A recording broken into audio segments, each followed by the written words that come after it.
yaa torba guutuusaa hunduma hojjettee dafqashii xuruurfattee beela'aa dheebochaa itti hergitee inni dhiise inni jechaadha. Gaafa kana ishiin immoo maal gooti murtoo mataa ishee ofirratti fudhattee kiroroorsii dhuguu wanta adda addaa gochaa jirti jechaadha. Nagaa isiniif haa ta'u hordoftoonni chaanaalii kiyya akkam jirtu nagaa keessanii?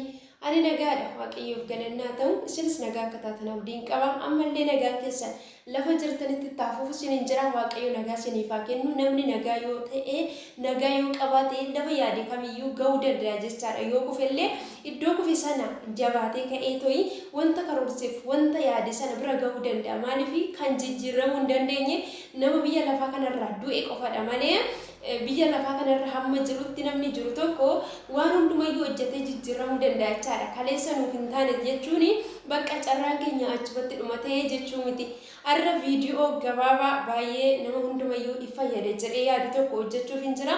Viidiyoo kana hanga dhumaatitti dhaggeeffadhaa, laayik gochuudhaan na jajjabeessaa isiniin jedha. Obboloonni koo kan na hordofaa turtan jalqabaa kaastanii hamma ammatti illee na wajjin kan jirtanii guddaa galatoomaa isiniin jedha. Ammallee hordoffiin keessanii itti hafuuf isiniin jedha. Amileen keessan amilee kooti isiniin jedha. Obboloota koo haaraa kan dhuftan immoo subscribe gochuudhaan gara maatii keenyatti dabalama waliin baranna yaada qabnu wal gorsina isiniin jedha. Obboloota koo sooshaal miidiyaa irra ooluun keenya hin hafne waan ta'eef yoo waliif bu'aa buufne jechaadha. Baay'ee bareeda waan ta'eef anis gara kana dhufee jira isiniin jedha. Obboloota koo har'aa obboleettii waan tokko ilaaletanii maaliif yaada na keessa jiru kana hordoftoota kootiif hin dabarsu jedheetan gara keessaa fidee dhufe jechaadha.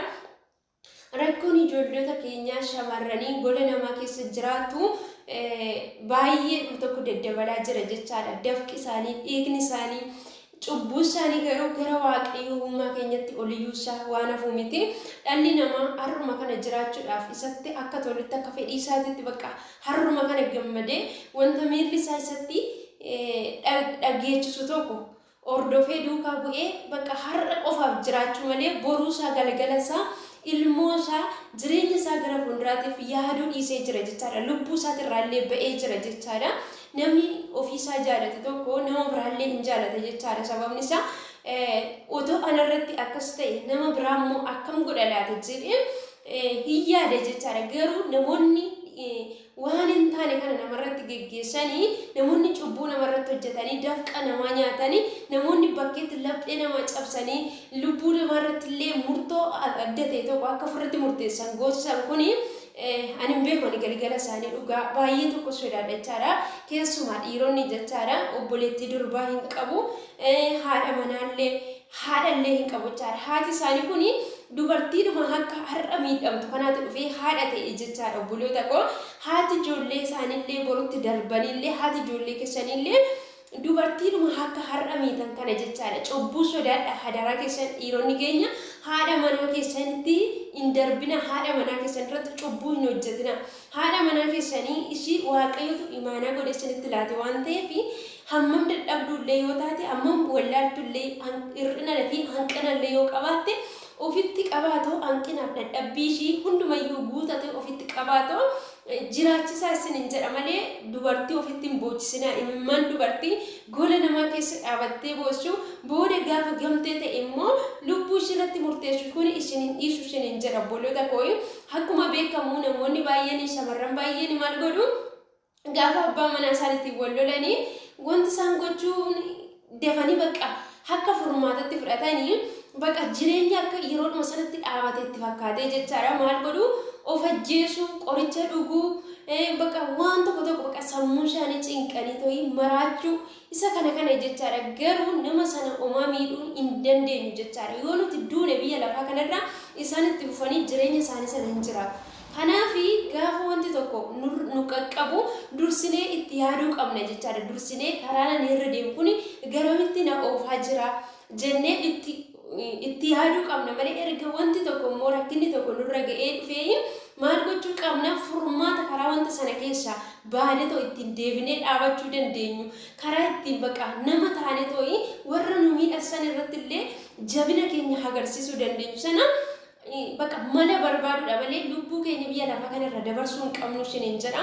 Obboloota koo adaraa keessan angamillee yoo aartan angamillee yoo sini ta'u ammamillee yoo aartan hammamillee yoo dadhabdan hammamillee yoo isin gaddisiise murtoo akkanaa murtoo fokkisaa murtoo deebitanii sirreessuu hin dandeenye kana ofirratti fudhatinaa jechaadha. Sababni isaayyuu har'a biyya lafaa kanarraa yoo duutanii lubbuun keessanillee jannata yookaan boqonnaa argachuu hin dandeessu. Maaliif lubbuu keenya nuti irratti aangoo hin qabnu. Lubbuu keenya irratti aangoo kan qabu rabbitu nu keessa kaa'ee gaafa ga'ee jedhee wanta biyya lafaa kanarratti hamma jiraannu nu barreessisan erga xumurannee waan booddee lubbuu keenya kan fudhachuu danda'u foon keenya keessa rabbi isa nu keessa kaa'e sana qofaadha jechaadha. Kanaafiyyuu gaafa wanti tokko si mudate jechaadha hadaraa keessan lubbuu keessan irratti murtoo fudhatinaa. Jireenyi biyya lafarraa kun yeroo gabaabduudha. Hammam yoo jiraatte waggaa 80 jiraatte, hammam yoo jiraatte waggaa 85 kanan darbitu jechaadha. Kanaafiyyuu isa asitti immoo waamichi rabbii si qaqqabeetu biyya lafaa kana gallaksitee deemuu dandeessa jechaadha. Kanaan wanta darbu kana duukaa jechaadha. Wanta hojjattee fiduu dandeessu tokko duubatti deebitee jechaadha. Lubbuu keessan hin dabarsina. Adaraa keessan obboloota koo darbees immoo wanti gochuu qabdani namoonni abbaa manaa keessan ta'ee abbaa manaa keessan irratti birrii keessan ergitee ni sin jala balleessu kun komiin qabdan jechaadha. Otoo walitti hin dhufin isa itti ergas jaalallee walitti yoo ta'e malee.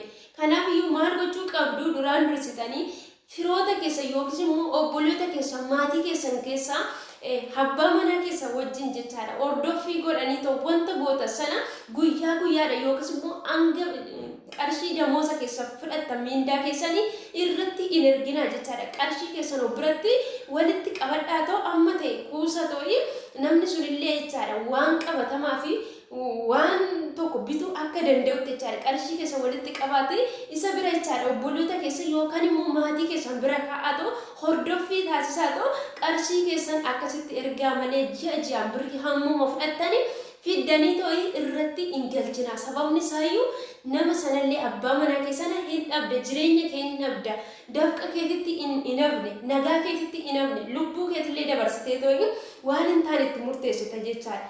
Kanaafiyyuu gaafa jechaadha jireenya keessa jirtanii akka nama sanallee dhabuu hin dandeenye dafqa kee qarshii kee isa gola namaa keessa dhaabattee ifatamaa bakka beeloftee dheebottee gaafa jette immoo raftee gaafa jette immoo hirriba kee dhabdee halkan jechaadha kushiina namaa keessa dhaabattee ifannaa ijoollee biyya namaa kana dandeessanii ija abbaa hormaaf haadha hormaa kana ilaaltanii otoo dhukkubsattanii qorra otoo hin jedhin haduu otoo hin jedhin isa fiddan kana jechaadha dadhabbii keessan laalatoo yeroo jaalala keessa jirtanii yeroo nagaan jiru keessatti boru maaltu narra ga'a laata boru maaltu natti dhufa laata jechuudhaan jireenya keessan isa fuulduraa ta'atoo itti tilmaamatoo nama keessan abbaa manaa keessan sanas jireenya keessa sanas qabeenya keessa sanas akka hin dhabnetti obboloota koo maatii keessanitti siqaa maatii keessaniin mari'adhaa ta'u maatii keessan wajjin wanta goota sana abbaa manaa keessan ordofanii akka godhan godhaa malee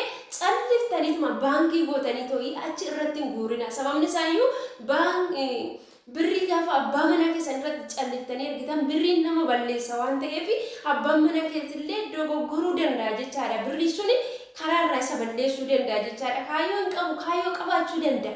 Nama waan ta'eef haati kan jirtu gola namaati waan ta'eef tarii jechaadha. Wanti si dogoggoru jiraachuu dhiisuu danda'a. Inni immoo biyya isaa keessa jira namoota wal argaa oola dubartiidhaan wal argaa oola. Kanaafiyyuu dogoggoruu danda'a jechaadha. Yoo dogoggoreetuma waan hin taanetti galeeyyuu isaaf dhiifama gootee wajjin deebitee jiraachuu dandeessa jechaadha. Garuu maallaqni kee inni bade suni inni dhiiga keetti cabsiiftee fidde suni deebisuu dandeessu. Sababni isaayyuu inni birrii kana akkamitti akka fiddee hin beeku jechaadha. Si hubachuu hin danda'u. Kana beekuu kan danda'u sii fi uumaa kee qofaadha jechaadha. Birriin kun akkamitti akka inni dhufu. Kanaaf obboloota koo jireenya keessan irratti jechaadha siin caala habbummaa kan qabu hin jiru waan ta'eef dubartiin mala beetti dhiira qabachuu dandeessi jechaadha. Kanaafiyyuu abbaa manaa keessan akka inni isinitti muufatee jireenyi gaa'ela keessanii hin diigamnetti waliin haasa'aa ta'u bakka jiramti uqubii faaseenee waan akkasii kana jedhaa ta'u abbaa manaa keessanis akka hin dhabnetti qarshii keessanis akka hin dhabnetti akkasitti qabadhaa isiniin jedha obboloota koo adaraa keessan hin miidhaminaadha. Miidhama sanarraa hoolaa isiniin jedha. Ani akka dhugaa rabbii ijoolleen keenya biyya namaa keessatti kaan reeffa isaanii gala kaan dhukkubsataa isaaniitu gala.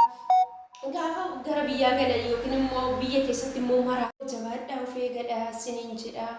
Maaliif wanta kamiyyuu yoo ta'e dubartii waan hundumayyuu mala beekti waan ta'eef jireenya keessan mala qabadhaa siniin jedha obboloota koo keessuma warri haadha manaa taatanii jirtanii jireenyi gaa'ela keessanii akka hin diigamne adaraa keessanii siniin jedha. Waaqayyo immoo uumaan keessan isin gargaaru boo'icha isin oolchu nama yaada gaarii qabu siniif haa kennu siniin jedha. Sababni isaayyuu goolii namaa kana keessatti xiinsammuun fayyummaan keenya bakka karaa hundumaaniyyuu nutti irratee jira. Darbees immoo eenyuyyuu nuu beekuu hin danda'u jechaadha. Maal keessa akka jiru onlaayinii kanarratti bakka viidiyoo waraabuu keenya suuraa keenya waan akkasii kana ilaalanii waan nutti tole jiru itti fakkaachuu danda'a jechaadha. Garuu kan nu hubachuu danda'u numa ofii keenya fi Rabbi tokkicha jechaadha. Kanaafiyyuu of eeggannoo godha adaraa keessanii siniin jedha obboloota koo jabaadhadha. Waaqayyo jireenya keessan irratti waan gaarii ta'e tokko waan ofii isaatii barbaade tokko isiniif haa laatu siniin jedha. Gaddi isiniin argatiin gammachuu malee bultii gaarii isiniif haa kennu. Bara keessan hundumayyuu kan itti gammadda warri hin qabnellee isiniif haa kennu. Jabaadhaa siniin jedha. Dubartii jennuu qabdu waaqayyo nu naataas hunduma keenya illee nusillee amma humna keenya hin tattaafanna siniin jedha. Kana siniin jedha viidiyoo biraatiin deebinee amma walitti deebinutti nagaan naa turaa siniin jedha. Na jajjabeessadha. Baay'ee sin jaaladha. Baay'ee sin kabaja. Iddoo guddaa siniif qaba. Nagaan naa turaa.